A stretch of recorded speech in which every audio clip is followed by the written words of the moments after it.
Hello class 12। आज आपकी heading आ रही है इलेक्ट्रिक सेल यानी विद्युत सेल।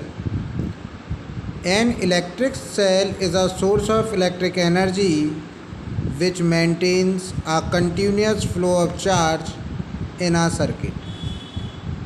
जो इलेक्ट्रिक सेल होती है वो विद्युत ऊर्जा का एक ऐसा स्रोत है जो किसी भी विद्युत परिपथ में विद्युत धारा के प्रवाह को निरंतर रखता है। An electric cell is a source of electrical energy which maintains a continuous flow of charge in a circuit. It consist of two rods of different metal which are called electrodes. इसमें क्या होता है कि अलग अलग दो धातुओं के दो छड़ें होती हैं, जिनमें से एक छड़ को एनोड बोला जाता है और दूसरे छड़ को कैथोड बोलते हैं, और दोनों छड़ों को इलेक्ट्रोड्स कहते हैं। These are immersed in a liquid called electrolyte. और ये दोनों ही छड़ें किसी विद्युत अपघट्य पदार्थ में डूबी हुई रहती हैं, जिन्हें विद्युत अपघट्य पदार्थ कहते हैं। This liquid has the property that on immersing the plate in it, one plate become positively charged and the other negatively charged। ये जो लिक्विड में जिसमें ये दोनों छड़ें डूबी हुई होती हैं, जो एक ख़ास तरह का लिक्विड होता है, और एक प्लेट पर पॉजिटिव चार्ज आते हैं और दूसरी प्लेट पर नेगेटिव चार्ज आते हैं। When the two plates are connected by a wire, दोनों ही प्लेटों को तारों के द्वारा एक दूसरे से बांध दिया जाता है। The charge begins to flow in the wire. और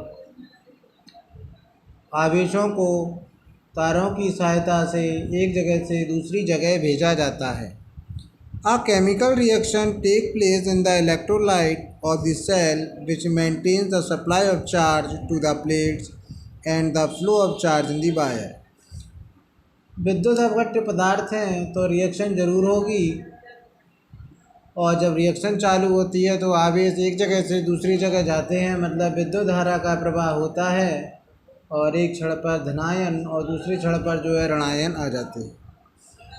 the cell change chemical energy into electrical energy. जो विद्युत सेल होता है यानी इलेक्ट्रिकल सेल होता है, वो रासायनिक ऊर्जा को विद्युत ऊर्जा में बदल देता है। In an ordinary cell, the source of electrical energy is chemical। जितने भी जो सेल होते हैं उसमें ज़्यादातर ये देखा जाए तो उसमें रासायनिक अभिक्रिया ही होती है, यानी उसमें रासायनिक ऊर्जा ही होती है। The energy source by may also be mechanical as in generator। अगर हम देखें तो एनर्जी के सोर्स और भी कई प्रकार के होते हैं। जैसे मैकेनिकल एनर्जी में देखा जाए तो हमें इलेक्ट्रिसिटी जो है मैकेनिकल एनर्जी से भी मिलती है। जैसे जनरेटर को जब हम चालू करते हैं, स्टार्ट करते हैं, तो मशीनें घूमती हैं, और जब मशीनें घूमती हैं तो उससे विद्युत ऊर्जा पैदा हो जाती है, और विद्युत ऊर्जा जो है हम उस चीज़ का यूज़ कर सकते हैं। फिर आती है thermal, as in a thermopile. आप जो देखें, जब बड़े बड़े जो थर्मल पावर प्लांट होते हैं उनका काम क्या होता है बेटा, कि थर्मल पावर प्लांट की सहायता से हम थर्मल एनर्जी को किस में चेंज कर सकते हैं बेटा, इलेक्ट्रिकल एनर्जी में चेंज कर सकते हैं।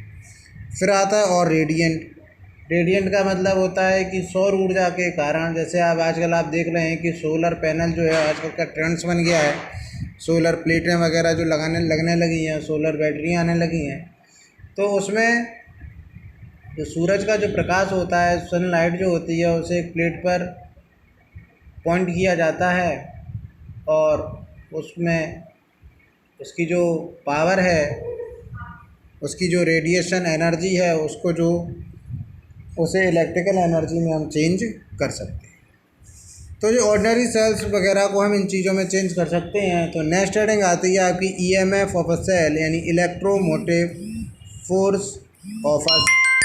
ये आपकी एक न्यू हेडिंग है, बहुत ध्यान समझिएगा, क्योंकि नाम इसका फोर्स है लेकिन इसकी यूनिट जो है तो होती है वोल्ट होती है। तो अक्सर बच्चों को कन्फ्यूज़ हो जाता है कि इलेक्ट्रोमोटिव फोर्स है कि वोल्टेज है। तो आइए इस चीज़ को समझते हैं। In order to maintain a continuous flow of charge in an electric circuit, work has to be done. In order to maintain a continuous flow of charge, electric current, जब इलेक्ट्रॉन या charge एक जगह से दूसरी जगह जाते हैं किसी भी विद्युत परिपथ में, तो work has to be done, मतलब हमें कोई कार्य करना पड़ता है। This work is done by the cell, मतलब ये जो वर्क कर रहे हैं, ये जो कार्य हो रहा है, ये किसके द्वारा संभव हो रहा है बेटा? ये सेल के द्वारा संभव हो रहा है। The energy liberated in the chemical reaction taking place in the cell maintains the flow of charge in the circuit.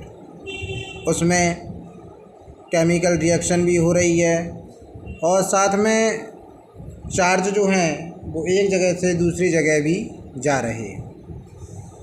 The cell converts the chemical energy of its electrode and the electrolyte into electrical energy।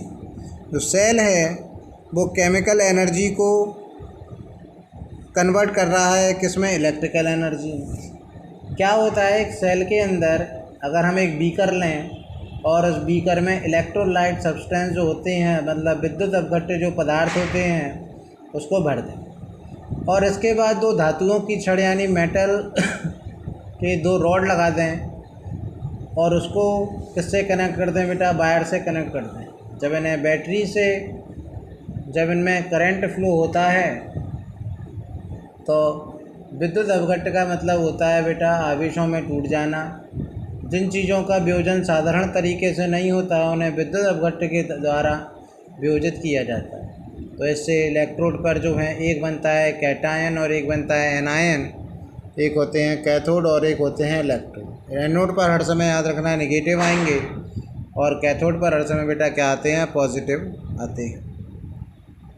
तो the work done by the cell in a forcing unit positive charge to flow in the whole circuit is called the electromotive force. The work done by the cell, किसी विद्युत cell के द्वारा किया जाने वाला वह कार्य unit positive charge to flow in the whole circuit, जब किसी एकांक धनावेश को पूरे परिपथ में एक जगह से दूसरी जगह भेजा जाता है तो उसे हम विद्युत वाहक बल यानी electromotive force of a cell कहते हैं। तो क्या है बेटा? The work done by the cell in forcing unit positive charge to flow in the whole circuit including the cell, cell में भी होगा ये चीज़, is called the electromotive force. EMF of the cell, the EMF is characteristic of the cell which depend upon the nature of the plate। मतलब ये जो विद्युत वाहक बल होता है, इलेक्ट्रोमोटिव फोर्स होता है, ये जो आपने जो सेल है, electrostatic force of the cell which depend upon the nature of the plate. आप जो प्लेट लगा रहे हैं उनके नेचर पर भी डिपेंड करेगा। And the electrolyte used in the cell, और आप जो इलेक्ट्रोलाइट मतलब विद्युत अपघट्य पदार्थ भर रहे हैं उस पर भी ये इलेक्ट्रोमोटिव फोर्स जो है अप्लाई होता है। तो अगर सर्किट में अगर अपन इसे बहुत अच्छी तरह देखें तो ये सर्किट में जो ई दिखाई दे रहा है बेटा, ये क्या है? आपका इलेक्ट्रोमोटिव फोर्स। ये पॉजिटिव और नेगेटिव ये सेल लगा हुआ है और करंट जो है देखिए पॉजिटिव से निकल रही है और पूरी घूमते हुए कहाँ जा रही है बेटा? माइनस में जा रही है। जैसा अपन लोग बचपन से पढ़ते आ रहे हैं कि हर समय करंट जो है पॉजिटिव से निकलता है और नेगेटिव में जाता है। ठीक है, तो आइए समझते हैं ऐसे इस चीज़ को। बहुत इम्पोर्टेंट है बेटा, याद रखना, बहुत इम्पोर्टेंट। जितना अगर हम कम से ज़्यादा बोलें उतना कम है। तो आइए समझते हैं। Let us consider electric circuit consisting of a cell of EMF E connected to the resistor R। आपने एक E जो है इलेक्ट्रोमोटिव फोर्स है यहाँ पर आप कैपिटल R जो एक रेजिस्टेंस है वो रख दिया।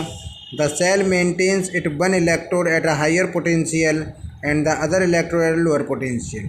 ठीक है, एक इलेक्ट्रोड जो रखा जाता है वो हाईली पोटेंशियल होता है, उसे पॉजिटिव बोलते हैं, और एक इलेक्ट्रोड जो है लोअर पोटेंशियल रखा जाता है जो उसे नेगेटिव होते हैं। Suppose when a study current I is established in the circuit a positive charge dq। Positive charge dq जो है पूरे सर्किट में any cross section of the circuit in time dt, और जो आपका जो पॉजिटिव चार्ज था वो डी क्यू, वो किसी भी क्रॉस सेक्शन एरिया में डी टी टाइम में एक जगह से दूसरी जगह चला गया। This charge enter the cell e, और ये चार्ज जो है सेल ई के अंदर भी गया at its lower potential electrodes and leaves its a higher potential electrode. तो ये जाके जो है ये lower potential electrode and leaves at higher potential electrode, तो ये लोअर पोटेंशियल इलेक्ट्रोड में चला जाएगा और हाईली इलेक्ट्रिक पोटेंशियल को छोड़ देगा। If dW is the work done by the cell in forcing the charge dq from its negative to the positive electrode, तो dW जो है इस dq चार्ज को पूरे सर्किट में घुमाने में किया गया कार्य है, तो फॉर्मूला क्या हो जाएगा, E is equal to dW upon dq। E क्या हो गया इलेक्ट्रोमोटिव फोर्स, dW क्या हो गया पॉजिटिव चार्ज। जब पूरे सर्किट में one place to other place पर जाता है तो सेल द्वारा एक कार्य करा जाता है, सेल जो है वर्क डन करता है, इसे ही बेटा dW कहते हैं। The unit of EMF is joule upon coulomb which is called volt. 1 volt is equal to 1 joule per coulomb और 1 volt is equal to 1 joule upon coulomb. अगर हम 1 वोल्ट की डेफिनेशन निकालें तो कैसे बनेगी, if in the flow of 1 coulomb of charge in a circuit